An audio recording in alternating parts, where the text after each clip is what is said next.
ఇక కాంగ్రెస్ ఎంపీ చామల కిరణ్ కుమార్ రెడ్డి మాట్లాడుతున్నారు. ఇప్పుడు లైవ్ లో చూద్దాం. రా నువ్వు ముఖ్యమంత్రి కదా, ఎందుకు అనవసరంగా పబ్లిక్ పైసలు ఖర్చు చేసి ఎంక్వైరీ కమిషన్లు ఈ కోర్టులు ఇవన్నీ ఎందుకు? మన ఇద్దరం కలిసి చలో తాడోపేడో తెలుసుకుందని రమ్మంటుడు. ఎవరిని? ముఖ్యమంత్రి రేవంత్ రెడ్డి గారిని. నీ మీద కూడా పాత కేసులు ఉన్నాయి కదా, నా మీద కూడా కేసు ఉంది కదా. ఇక మన ఇద్దరం ఇవన్నీ ఈ ఊకే ఏసీబీలు ఈ కోర్టులు ఇవన్నీ కచేరీలు ఎందుకు? ఆల్రెడీ రాష్ట్రం అప్పులపాలైందని కూడా ఈ కేసులన్నీ బంద్ చేద్దాం, ఇద్దరం కలిసి నడి రోడ్డు మీద వద్దాం, వచ్చి లై డిటెక్టర్ టెస్ట్ పెట్టుకుందాం. పెట్టుకుంటే నువ్వు లయ్యా నేను లయ్యా అంటుండు. నేనేమంటున్నాయా, లయ్యి వయ్యి కాదు, కానీ నువ్వు డిటెక్టర్ టెస్ట్లకు రాని విషయం అయితే ఆయన పెట్టింది గిదే సబ్జెక్టు. ఇది ఎట్లుందంటే మహేష్ బాబు అని చెప్పారు కదా, మహేష్ బాబు అనగానే ఒక్కటి సినిమాలో ఏకపాత్ర అభినయం చేసి ఇప్పుడు తెలంగాణ ప్రజల ముందు నా అంత గొప్ప హీరో లేడు, ఛాలెంజ్ చేసినా రమ్మంటే వస్తలేడని చెప్పడానికి ప్రయత్నం చేస్తుండు. గతంలో మేము ఎప్పుడో ఒక అంశం వచ్చినప్పుడు వైట్ టెస్ట్ చేయించుకోమని చెప్పినాం. అంటే అప్పుడు డ్రగ్స్ విపరీతంగా సినిమా యాక్టర్లు హైదరాబాద్ నగరం డ్రగ్స్ వాళ్ళ పరిపాలననే చేసుకోమన్నప్పుడు ఈరోజు ఛాలెంజ్ చేస్తుండు కదా దొరవారు. మరి చిన్న దొరయ్యాల మనం ఛాలెంజ్ చేసినప్పుడు మరి ఆయనే వచ్చి చేసుకోమంటే చేసుకోలే. సరే, నేను ఆయన వాడిండు అని నేను అంటలేను. నీ ఒక ప్రజా ప్రతినిధిగా నీ మీద ఒక అబాండా వచ్చినప్పుడు దాన్ని సరిదిద్దుకునే ప్రయత్నం చేసేది ఉండే. మరి ఈరోజు ఎందుకు ఛాలెంజ్ చేస్తున్నావు కేటీఆర్ గారు అంటే ఫ్రస్ట్రేషన్ పీక్కి వచ్చింది.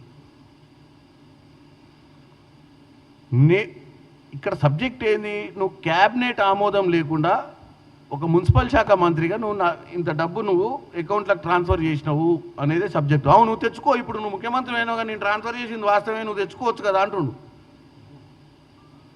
ఇక్కడ సబ్జెక్ట్ ఏంటంటే నువ్వు చేసింది తప్పు కాబట్టి ఎంక్వైరీ నడుస్తుంది. నీ స్వలాభం కోసం ఆ రోజు నీ మిత్రులకు సపోర్ట్ చేస్తామన్న ఆలోచనతోటే నువ్వు క్యాబినెట్ ఆమోదం లేకుండానే నువ్వు ఒక మున్సిపల్ మంత్రిగా ఉండి స్వనిర్ణయం తీసుకొని నువ్వు ఒక అకౌంట్లోకి వెళ్ళి ఫారెన్ ఎక్స్చేంజ్ అంటే ఆర్బీఐ గైడ్లైన్స్ ప్రకారం పర్మిషన్ తీసుకోకుండా 44 కోట్ల రూపాయలను నువ్వు ట్రాన్స్ఫర్ చేసింది అనేది నీ మీద అభియోగం. అంటే ప్రజలకు మనం ఏం చెప్తున్నావు? అవునబ్బా నేను కొట్టినా, ఎందుకు కొట్టినా, నేనేమన్నా నల్ల పైసలు ఇచ్చినా, తెల్లయ్య కదా కొట్టినా అంటావు. తెల్లయ్య కాదు నల్లయ్య కాదు, నువ్వు కొట్టుడే తప్పు అనేది ఇక్కడ. దాన్ని కూడా నువ్వు సమర్థించుకునే ప్రయత్నం చేయడం అంటే నీకు ఒకటి అంబేద్కర్ రాసిన రాజ్యాంగం మీద ఇప్పుడున్న కోట్ల మీద నీకు నమ్మకం లేదు. కోట్ల పంచాయతీ ఈయనది ఒక పంచాయతీ ఏసీబీ. అప్పుడు మా ముఖ్యమంత్రి గారి మీద అప్పుడు పాత కేసు ఒకటి ఉండే. ఇక 2 కేసులు ఎందుకు? మన ఇద్దరం వచ్చి లై డిటెక్టర్లు పెట్టే, మరి కోర్టులు ఎందుకు? లై డిటెక్టర్లు మీరే పెట్టుకునేది ఉంటే.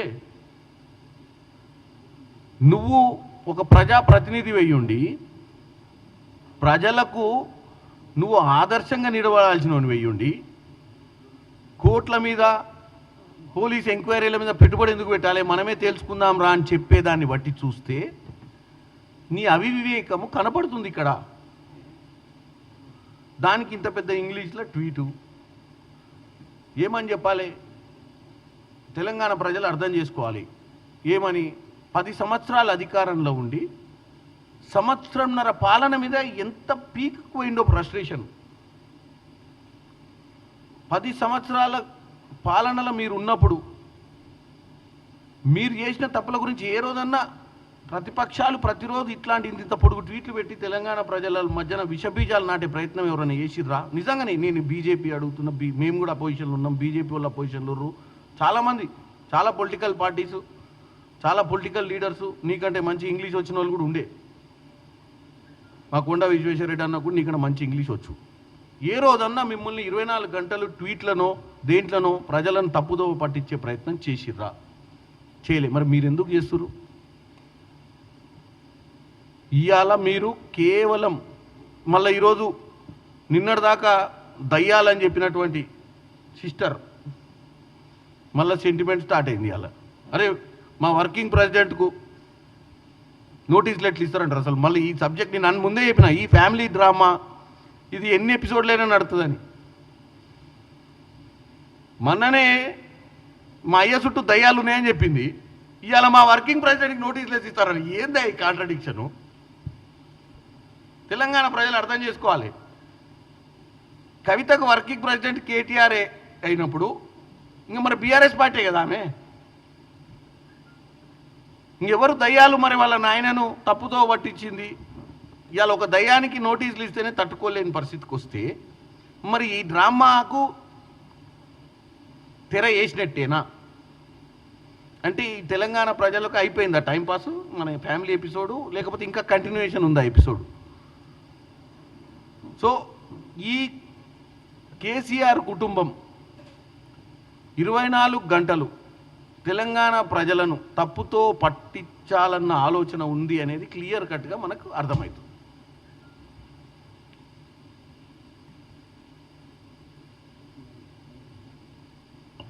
నమస్కారం.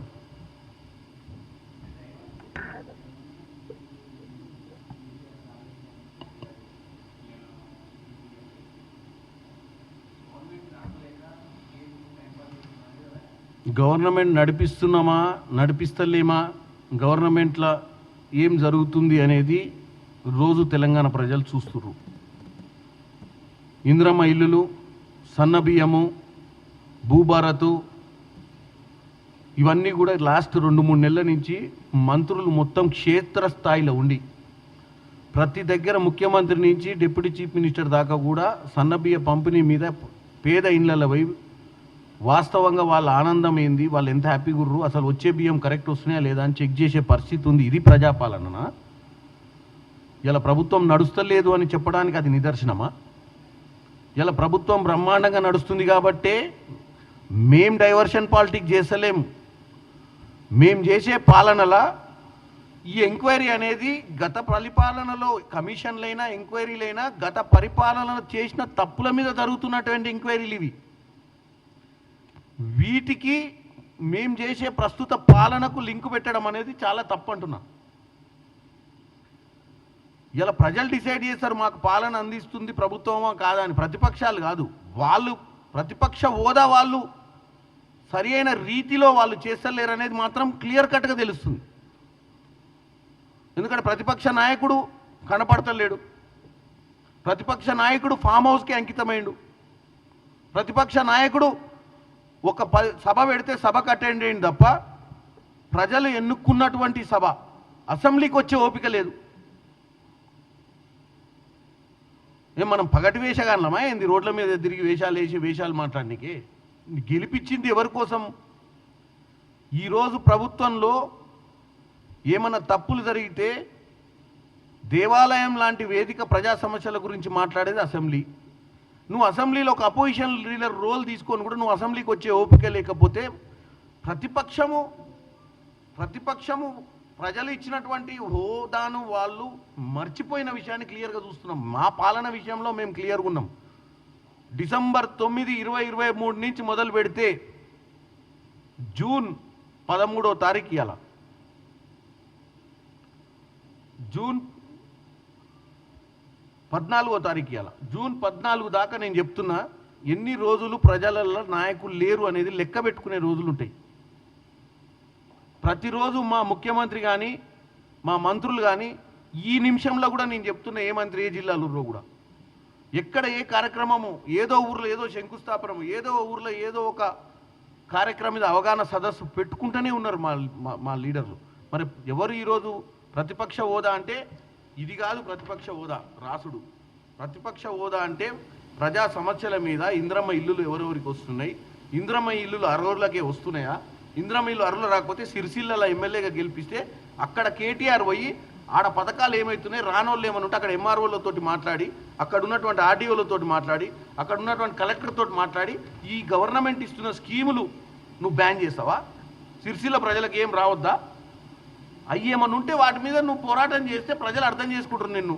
ఈ పిచ్చి పిచ్చి రాతలు, ఈ పిచ్చి పిచ్చి డ్రామాలు, విదేశాలలో సభలు పెట్టి అక్కడ ఇంగ్లీష్ మాట్లాడి ఏం చేద్దాం అనుకుంటున్నావు?